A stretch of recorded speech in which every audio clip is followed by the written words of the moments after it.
lovely people. Welcome to episode 2 of Reading My Friend's Favourite Books. Sophie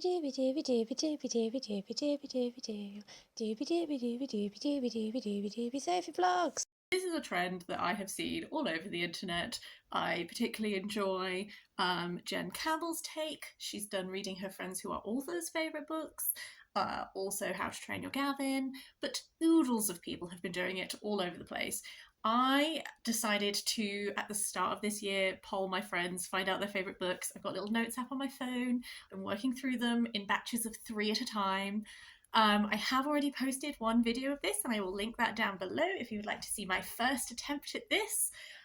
Today's episode, if you will, is all 3 of the people whose books I've read are people that I work with, which is great because it means in comparison to last episode where some of them I hadn't had time to talk to the people yet because I haven't seen them to find out all about why these are their favourite books. I have actually been able to do that for this one, and that was really fab. I'm not going to waffle anymore because I have lots to say. I'm just going to dive into it. The first book that I read for this was The Gardener by Salley Vickers. This is my friend Maddie's favourite book that she read last year.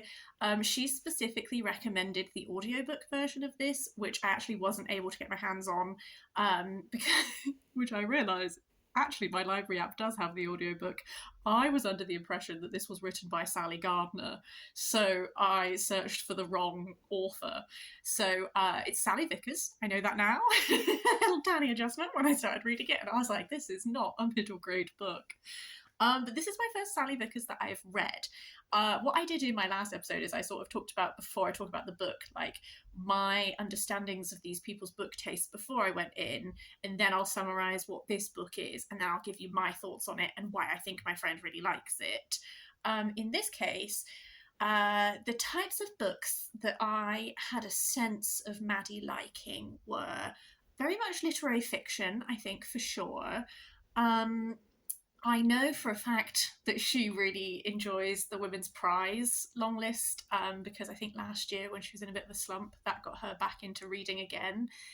So I associate her with literary fiction that is quite introspective, potentially. Some of the other books that she recommended for this, because people have been giving me a couple of book recommendations where they don't just have one favourite, and then I've been picking either the book that is easiest for me to get my hands on or that I think I will like most, and then I've been going off and reading that.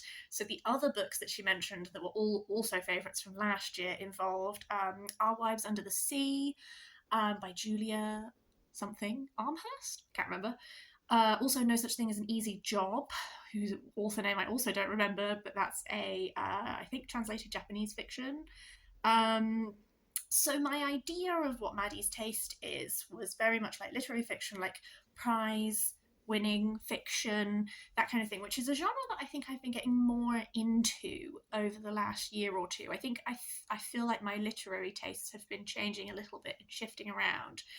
So I was really intrigued by this one.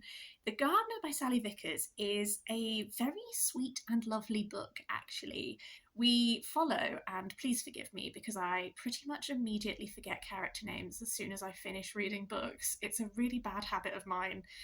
Our main character, whose name I don't remember currently, is it Frances? I don't know.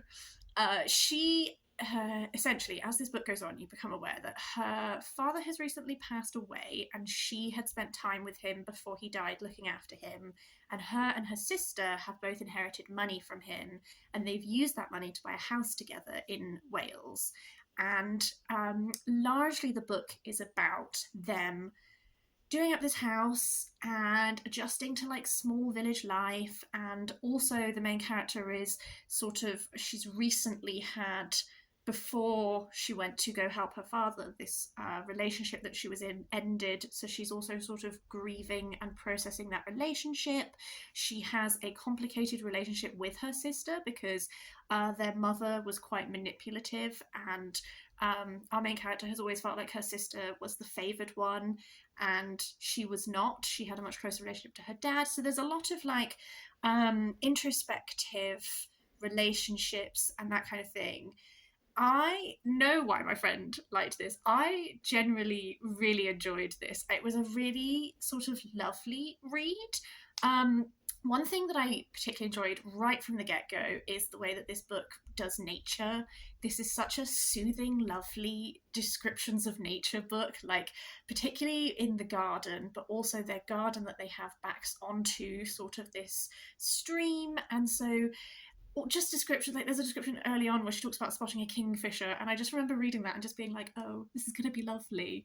So if you like books that discuss nature in that way, almost gave me vibes of like Elizabeth Arden, that kind of vibe. So you'll definitely really love that aspect of this. One thing that my friend said when we were talking about this is that she really loves insular fiction, like fiction that is to do a lot with like internal thoughts and feelings and that kind of thing, rather than necessarily fiction where you like go on an adventure and like a big plot happens. And that definitely comes across in this novel. That's 100% what this novel is. It is, we're following this woman as she's processing so much, and you get to really develop an understanding, but also see her develop an understanding of the way that her perspective has been limited. So this fractious relationship with her sister, a lot of that comes down to them both having ideas about how each other experienced their childhood.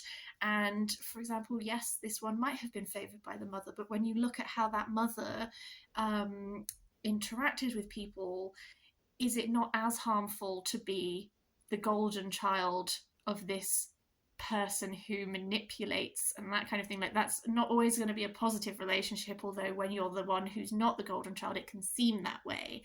As soon as I started reading this, I knew that one reason why Maddie loves this book is because it focuses on a sisterly bond. Maddie has a twin sister, and so I 100%, as soon as all of this sisterly relationship stuff was happening, I was like, of course, yes, I get this. I really enjoyed, there were sort of little moments of where you notice little tiny narrative details. So, for example, this novel is split into parts, and during the first part, she starts to become friends with this woman who lives in the village, who is an ex-school teacher, and she refers to her as Miss Foot, and she's like, I couldn't ever imagine calling her Phyllis.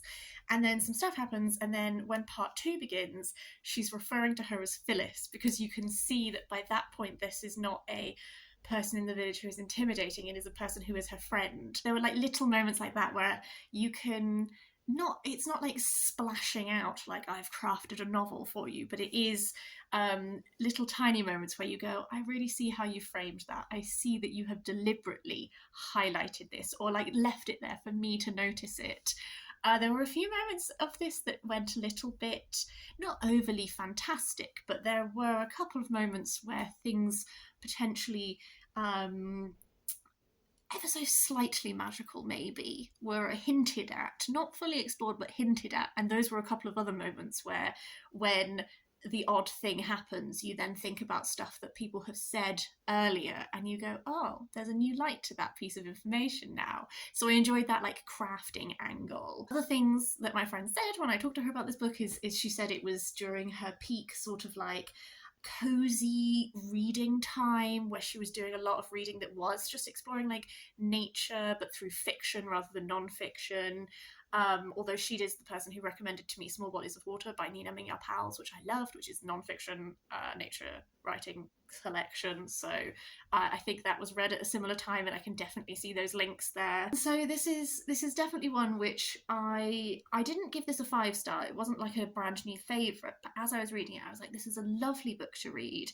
I can really see how this would be a book that you would come into and just come away feeling like warmed and soothed and that kind of thing. And particularly, like, this is not to do with my friend specifically, but this would be a novel that I think would be really lovely to read, like, if you've got a lot going on in your life. Back at the start of the pandemic, right in April 2020, I read Elizabeth von Arnim's, is it Our Solitary Summer? I can't remember, but it's when 4 women all just go on holiday to this like castle in Italy together. And that to me is like such a comparative book to this, where you're like, people having some form of growth, very introspective, while surrounded by lovely nature in a soothing narrative manner. Absolutely, I get it, and I had a really lovely time with it. The next book I want to talk about is The Wolf Den by Elodie Harper. This is my friend Jess's favourite book. Going into this already, I knew why this would be Jess's favourite book just from an outset, because Jess is my friend who reads a lot of Greek myth retellings. So some of the ones that I've been talking about in my wrap-ups are lent from her, and I have been lending her ones as well. So from the outset, I wasn't like, why would Jess love this book?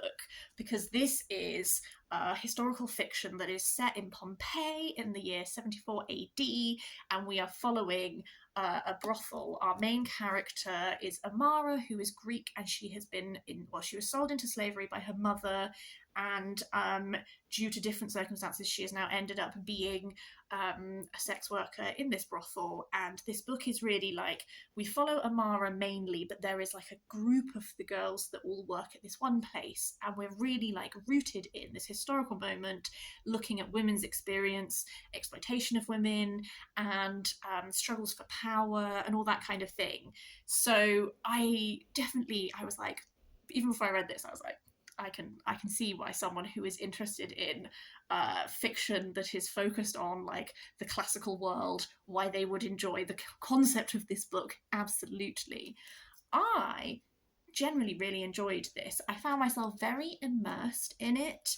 I think that for me, like the historical detail was really great. Like as I was reading early chapters, I could really get a sense of, when you read things and you're like, I can see that the author has done lots of historic research, because just lots of the little details that were included in the world building to like set the scene of Pompeii, I was like, oh, nice. That's a good touch. I enjoy that. So from the outset, as I started reading it, I was like, ooh, this immersive Pompeian world. I felt rooted in it. A lot of the retellings / historical fiction and stuff that I read is Greek based, because I favour the Greeks, and I favoured it when I studied classical studies, and I tailored most of my degree towards it.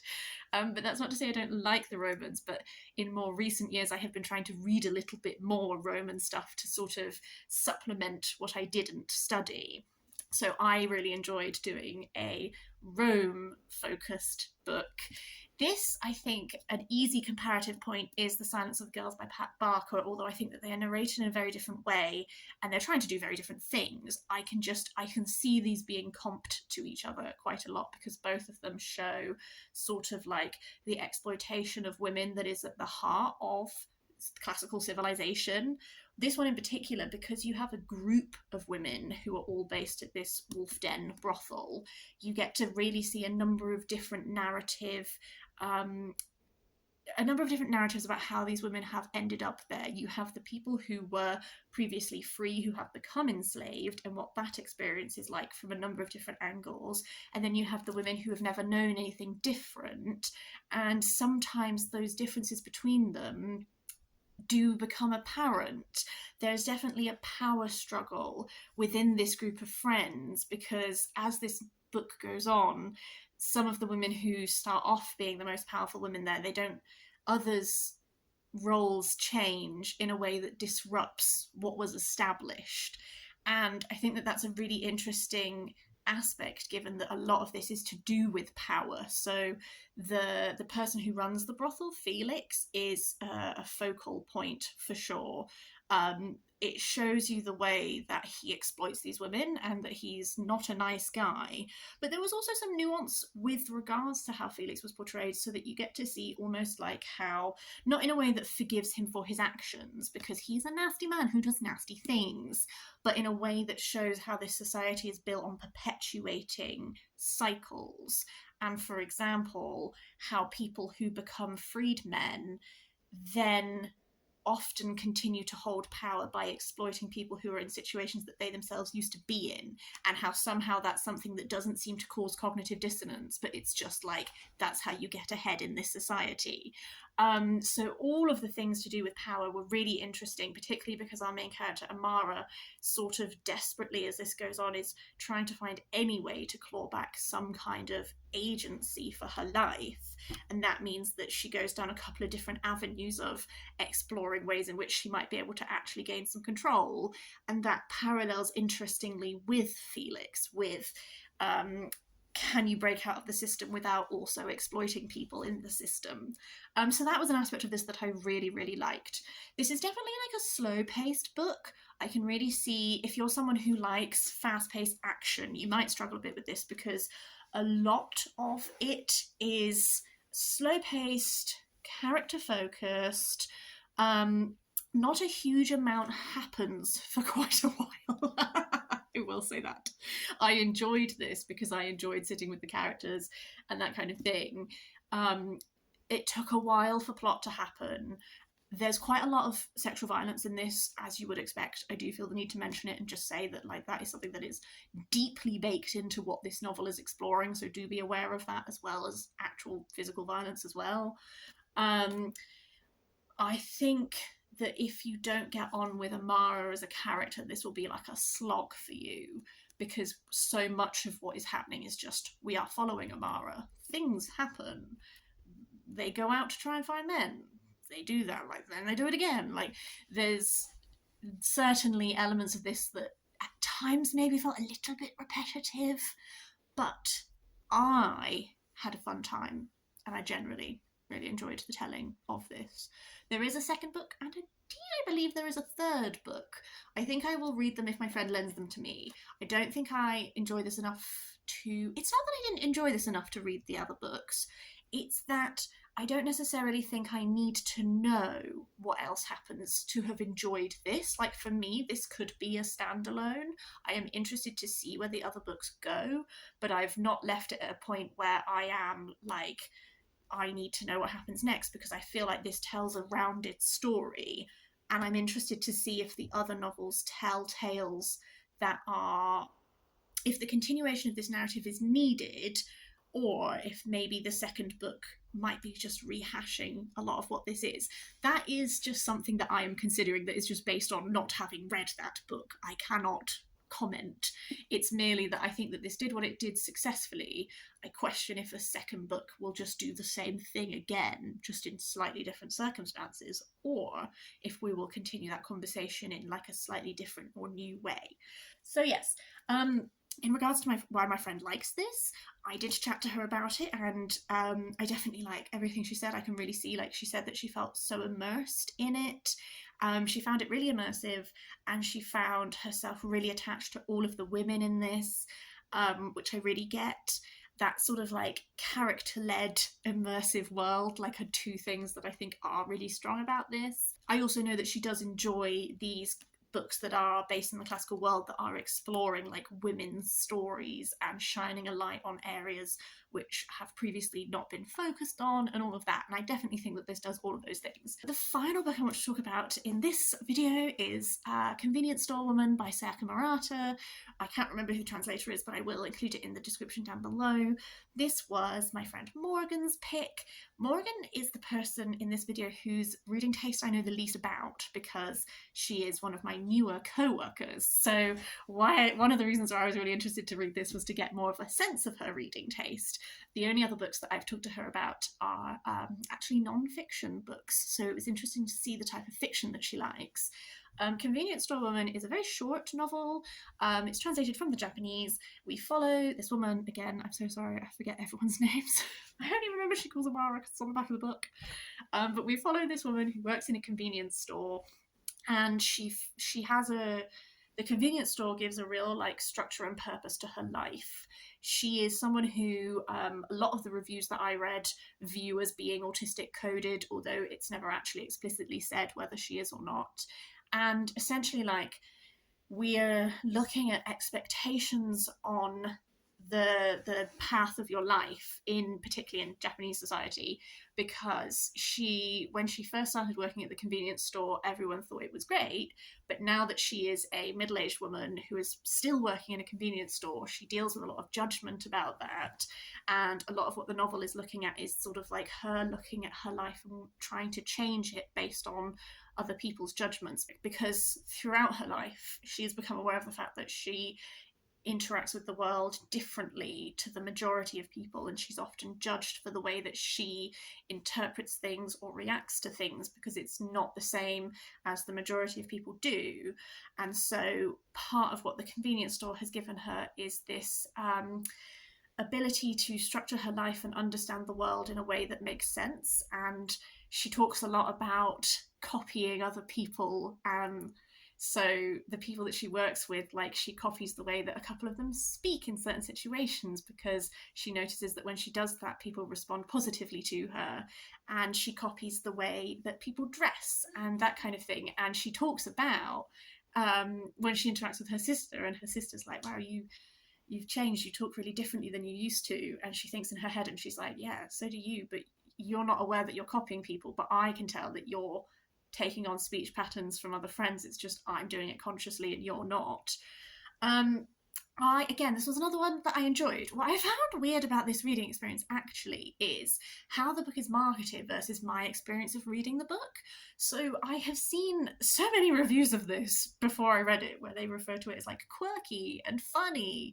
And it's not that there's no humour in this, that's not what I'm saying, but I found it a much sadder read than I had anticipated, because I think what some reviewers felt was like funny moments, I found really sad, because like from my interpretation when reading this to me was a person who has found a place where they are comfortable existing, where they feel like at home and they understand all of the rules and they like to work within them and all of that kind of thing, and they find a fulfillment. So much of this book is other people like telling them that that's not the right way to live their life, and judging where they're at and judging her for, she goes to meetups with her friends where they very explicitly are like, why aren't you married yet? You're an old maid. No one will want you if you wait too long. Why are you working in this job? It's not a career.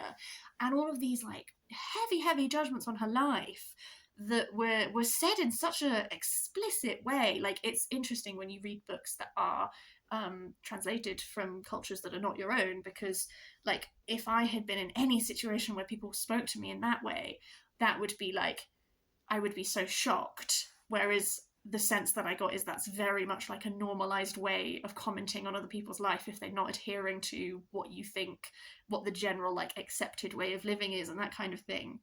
And because of all these judgments, because our main character has spent so much time trying to make it so that other people don't realize that she is interpreting the world differently to them, she tries to match it, because when she hasn't, she's got in trouble and that kind of stuff.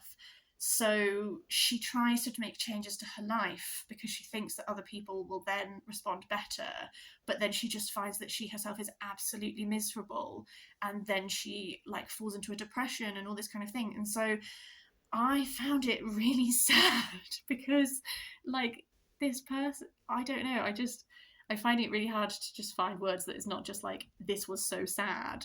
But I think based on how it was marketed, I thought it would be much more comic, and like people like, I don't really like the word quirky, because I think quirky is used a lot when it doesn't really tell me anything, because quirky how? I don't know.